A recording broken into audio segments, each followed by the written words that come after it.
Įmeskime monetą, kad mums sektųsi ir pradėkime naują apžvalgą. Taip, jūs gerai supratote, tai HBH, įsikūrusi netoli Palangos. Pirmas įspūdis - liūdnokas, rugpjūtis, jokių eilių ir begalė laisvų staliukų. Meniu pasirinkimas nuo paskutinio mūsų apsilankimo prieš 4 metus lyg ir nepakitęs, tik ženkliai pakilusios kainos. Nebeįsivaizduoju HBH be jų naminės giros arba jau klasika tapusios keptos duonos su sūriu.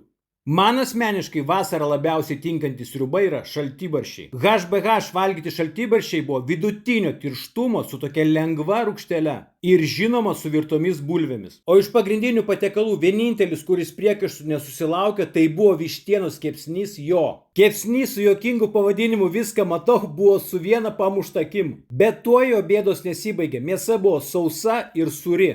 Kepsnys motulės švelnumas turėjo panašią bėdą, vištiena taip pat buvo sausa, o paviršius lyg prigėręs kažkokių degėsių nuo griliaus, o prie vištienos patekta bulvių mišrainė turėjo kažkokį tai rūgštų poskonį. Tad jei užsukę į HBH būtume valgyti keptą duoną, šaltibarščius ir vištienos kepsnį, HBH būčiau vertinęs 5 balį sistemoje. Bet dėka labai silpnų grill patiekalų HBH privalau vertinti 3 balį sistemoje. Tiesa, norintiems paglostyti ožkas reikės sumokėti po 5 eurus už įėjimą į žvėrinčių. Bet paglostyti mažosius ponius galite kol kas dar nemokamai.